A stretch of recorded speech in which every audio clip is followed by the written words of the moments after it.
What's up, Internet?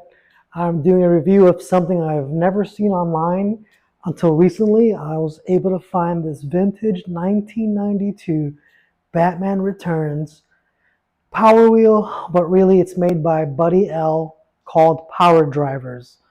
Now, this thing is rare and it's massive. It stands about a total of, 51 inches long. Nice. And yet, I can't believe this thing, first of all, is made for a 3-year-old. What 3-year-old deserves a Batmobile, let alone a Power Wheel? Can barely speak. Peanut brain. And how fast were you going, do you know? I hit this gas brake. But looking at this, I was able to find one on eBay not too long ago. Now, I've seen them pop up from time to time for a crazy amount of money.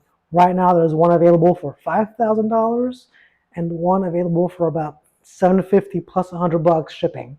So your mileage might vary, and the condition varies. This one is in a somewhat semi-good condition. The body, you're paying for the body. This is literally one giant molded Batmobile shell with two detachable wings, spoiler wings in the back. As a whole, it's thick, heavy plastic. The detail on this is incredible. The fact that even the gas can is sculpted on this, and the side panels, the exhaust, the rails, the vents, whatever they're called, they're on there. They're detailed and they come off the car. They're separate pieces. So I think in mint condition, this would have been awesome to put together. And the stickers, guys, this thing has really great detailed fun stickers that no 3-year-old will understand.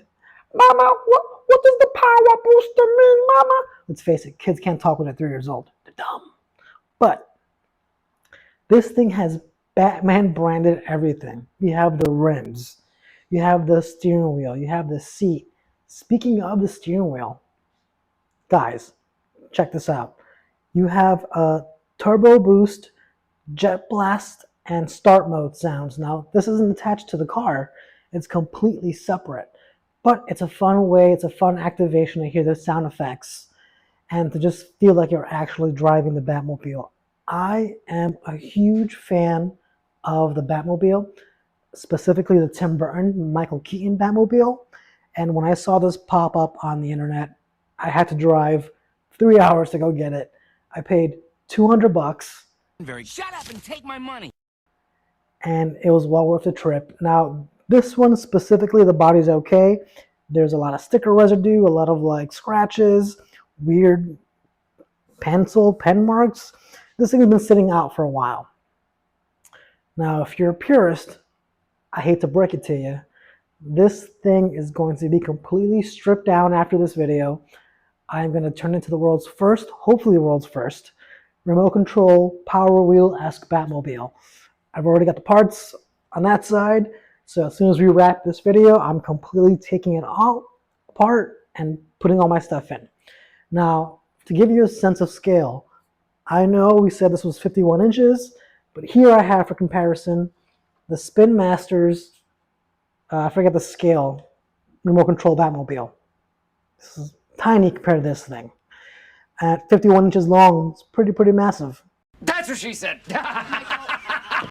But for another even better comparison, here I have a 1/10 1989 Richmond's RC Batmobile.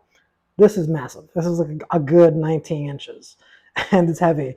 Compared to this, no way. This thing wins by far. It would have been cool had they included some sort of cover for the canopy. But unfortunately, you get what you get. There's no cover, so that's missing. That's something that in the next coming videos, I'm going to fabricate with 3D printing. I'm going to sculpt that. But again, getting ahead of myself. I've never seen this on YouTube. I've never seen someone just post a video of someone driving it. So when we bought it, it was a complete gamble as to whether or not I could fit in it. Spoilers, I can't. But it's not going to stop me from just honestly appreciating it for what it is. And if you happen to come across one, I highly recommend getting it. Don't pay $5,000 for it. 700? No, unless it's mint in a box and you're not going to touch it.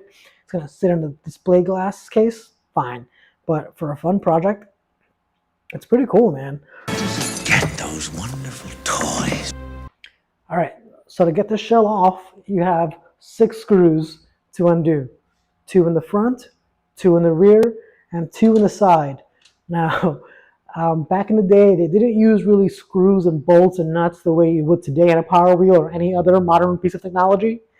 They used rivets, bolted on rivets. So I'm going to pop those rivets off and I'll replace those with actual screws and nuts. But for this breakdown, yeah, let's just show you what we're working with.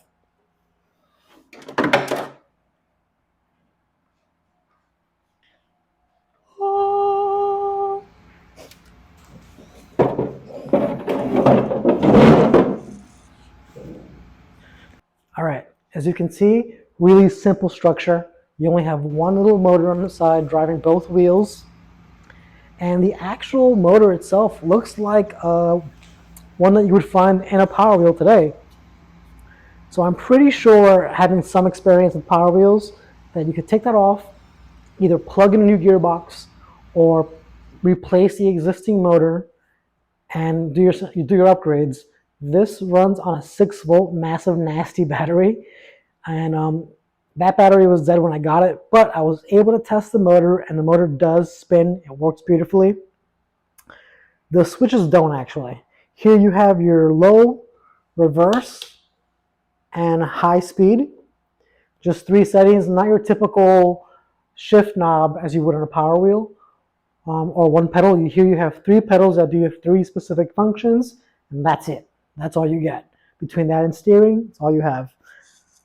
But very, very rudimentary, really simple frame. You get a nice low sweep to the bottom, and it's really light. There's not much to it, guys. I'll even do one of these. Look at that. Look at that sweet, sweet plastic and steel and wires.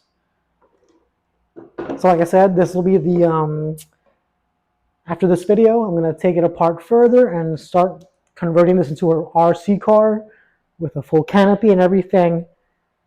But there you have it. Here is your Power Drivers Buddy L 1992 Batman Returns Batmobile in all its glory. So I hope you enjoyed it. I hope if you're able to find one for your kids or for your collection, again, highly recommend it. I will be preserving the stickers the best I can separately. But spoilers, I'm going to have this completely repainted professionally, either a black matte or a black satin. I'm not sure if I'm going to do the black glossy, but it'll have LED lights, smoke effects with a jet engine, bunch of 3D printed parts, and like my previous build that I'll probably link to on my Instagram, it'll play the theme song and it'll be completely remote controlled, drivable. But there you have it. That is the review of this Batmobile. I'm going to call it a Power Wheel. I know it's not, but it's so ingrained in my brain. Just call everything that a kid can drive a Power Wheel. There you go, guys. Enjoy. Peace.